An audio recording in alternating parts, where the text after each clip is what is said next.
If you love the Great American Songbook, then this past Saturday night was like a national holiday for you. 100 years ago, on December 12, 1915, the greatest ever interpreter of the Great American Songbook was born. Remarkably, Frank Sinatra lived to be 82, despite working hard, living hard, drinking hard, and having his heart broken hard. Author James Kaplan has written 2 definitive biographies, Frank, the Voice, and Sinatra, the Chairman. And he joins us now from the place where Sinatra loved to start spreading the news. James Kaplan, it's great to meet you on television. Let us start by acknowledging tonight that we're talking about a guy named Frank Sinatra and not Frankie Satin, as he almost was. You want to tell that story? Yeah, well, the band leader, Harry James, who was all of about 23 years old when he got famous, was listening to the radio in his hotel room one night, and he heard this kid singing over the radio from a nightclub in New Jersey called the Rustic Cabin. And he, Harry James, drove up to Englewood, New Jersey, and walked into the Rustic Cabin and asked the manager if he could see the boy singer. The manager at the Rustic Cabin said, "We don't have any singers. We do have singing waiters, though." And it turned out that Frank Sinatra was one of their singing waiters. He came out, and Harry James told him how much he liked his singing and asked him if he wanted to join the band. And Frank Sinatra, whose first big chance this was, jumped at the opportunity. But then a few minutes later, Harry James looked at Sinatra and said, "Frank Sinatra, I'm not so sure about that name. How about we change it?" And Harry James sort of prided himself on his skill at coming up with stage names. How about Frankie Satin?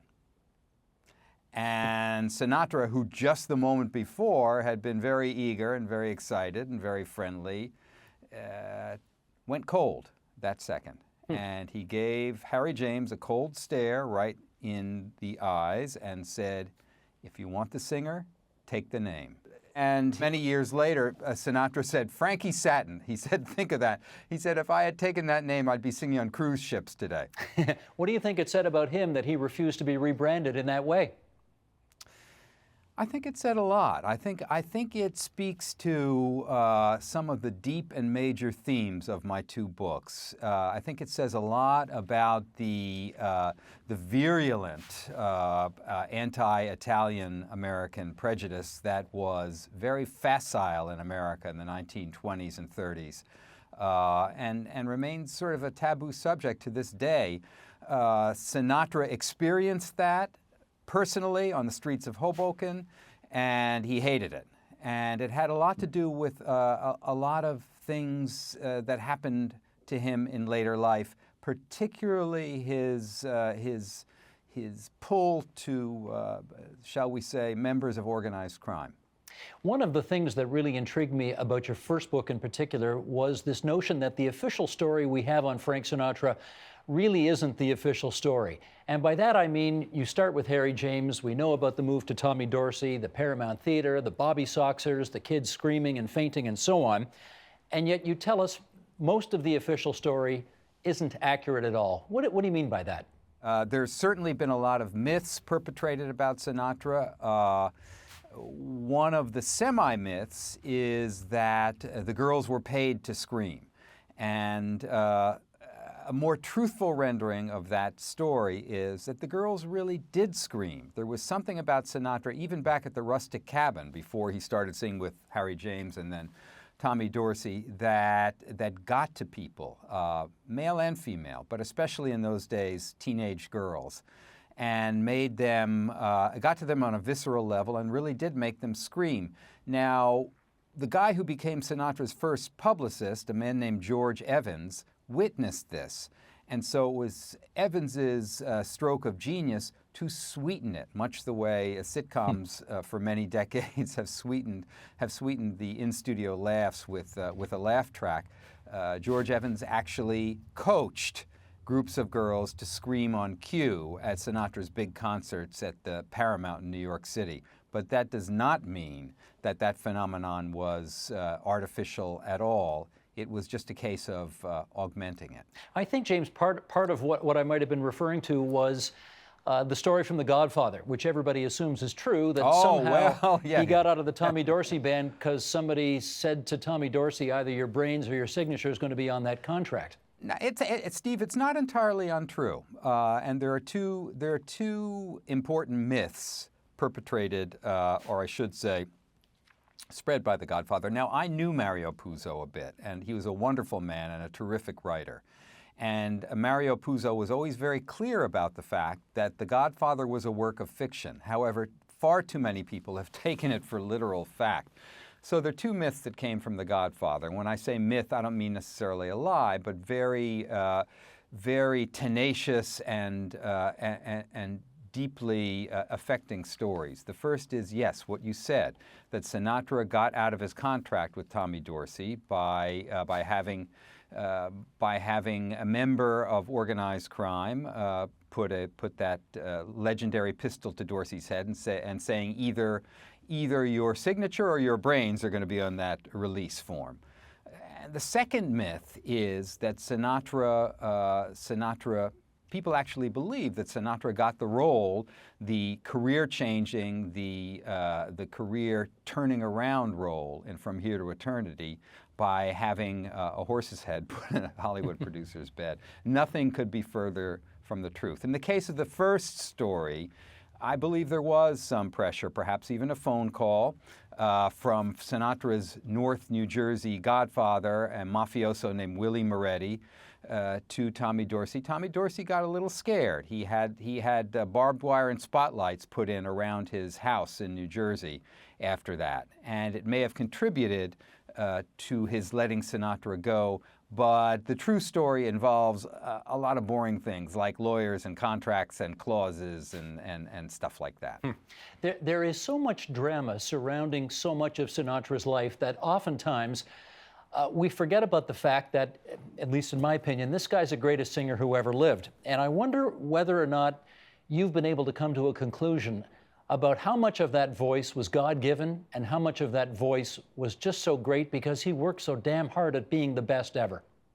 That's exactly right, Steve. And people often ask me what the surprise of working on these books has been. And I often say that one of the biggest surprises for me was how, just as you said, how incredibly hard Sinatra worked on his singing, on every part of it. He studied those lyrics before he ever sang a note of a song. He studied them, he read them as if they were a poem.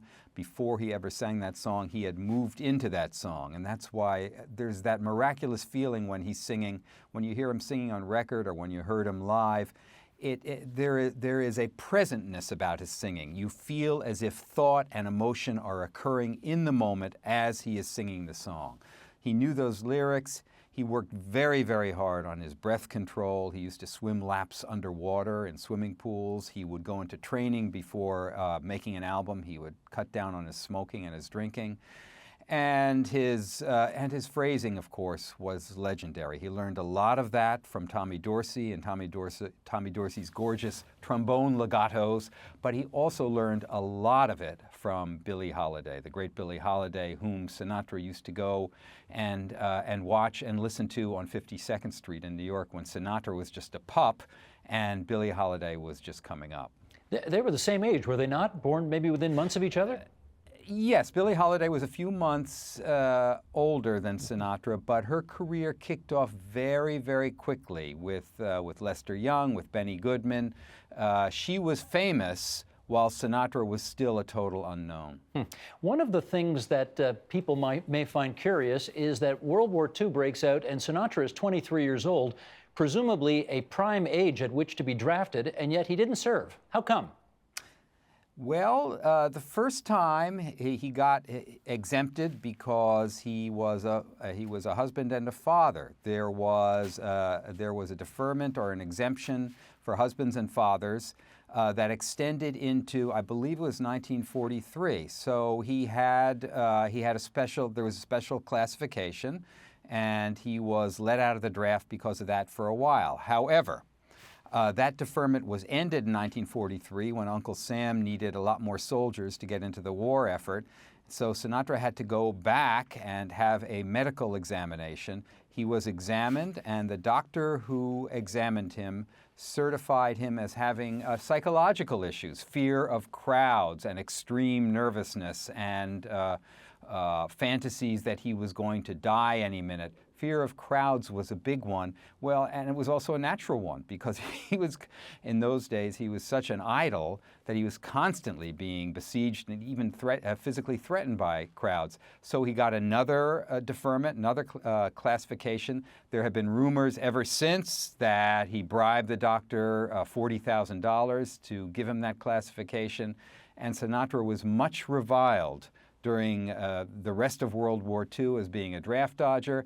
William Manchester, the great writer about World War II and the war in the South Pacific, once wrote that Sinatra was the most hated man among the armed forces during World War II.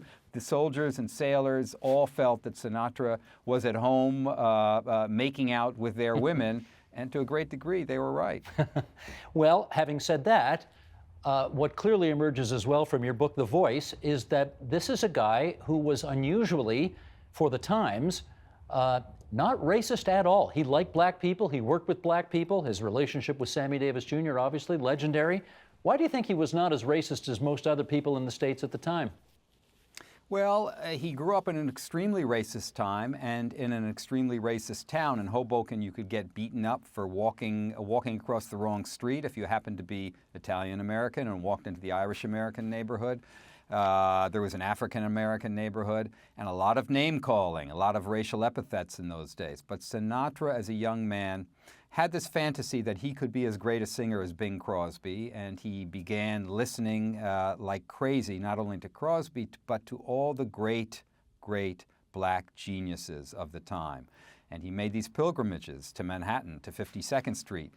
52nd Street between 5th Avenue and 6th Avenue used to be this incredible stretch of brownstones with jazz clubs in the basements, and you could walk down 52nd Street and you could hear Lester Young, and you could hear Teddy Wilson, and you could hear Billie Holiday, and you could hear Count Basie. You could see them up close. Sinatra had such a great ear that he knew that these artists were not only genius musicians, but that there was a kind of royalty to them. He befriended many of them. He stayed friends with many of them for the rest of his life. He knew that these were kings and queens and princes and princesses walking the earth, and he treated them as such. As he got bigger, and as the name of your second book suggests, he somehow got the nickname the chairman of the board, which is not unique. It's not even unique for New York, because I think Whitey Ford, the Yankee pitcher, was also called that. And we had a former premier here in the province of Ontario named John Robards who also had that nickname. But who called Sinatra the chairman of the board, and why did it stick? Well, there was a New York disc jockey named William B. Williams who was very, very popular. He played a lot of Sinatra, and he became friendly with Sinatra. Williams came up with that nickname in the late 50s, and it stuck because Sinatra, after coming back from career disaster in the early 50s, after he won the Oscar for From Here to Eternity and began recording this matchless string of great albums with Nelson Riddle and Billy May and other terrific arrangers at Capitol Records, then at his own label Reprise in the early 60s, Sinatra achieved a level of importance and of power in show business that had really never been seen before across media. He was a movie star, he was a great recording artist, he was a great nightclub star in the days when nightclubs still meant a good deal in the world. So chairman of the board may have been hyperbolic when it was hung on other people, or slightly hyperbolic, but Sinatra's entire being, his entire life, was hyperbole, and chairman of the board fit him just right. I do want to talk a bit more about that astonishingly dramatic, topsy-turvy personal life he did have, because you do report in your first book some really quite astonishing things. For example, that the love of his life, Ava Gardner, had a miscarriage because he hit her. I want to know how you found stuff like that out. I I was very careful before I began writing my first book to read absolutely everything that had been written, not only about Sinatra, but had been written about every important person in his life, including Ava Gardner. Not only the books, but many, many magazine articles, many newspaper articles. I was very careful to triangulate any assertion that I made, so there was nothing unsupported. And in fact, I wound up correcting a number of errors that had been made in other accounts and other books about Sinatra. And so when it came to the story of the miscarriage, I read Ava Gardner's own memoir. There's a wonderful biography of Ava Gardner by a man named Lee Server. I read a lot of contemporary accounts, gossip columns. There was no end of source material, and again, I was very careful to make sure that it all lined up. There's also a reference, I think, if I read it right, to his first wife, Nancy, also having an abortion after their third child, Tina, was born. Again, how'd you find out about that?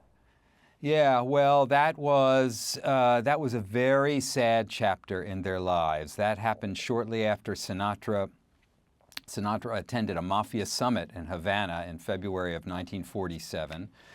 And it was a period when Frank was being a very bad boy. He was, he had moved his family to Hollywood, and he was very interested in becoming a movie star because he felt that, like Bing Crosby, he needed to not only be a singer, but to be in the pictures as well.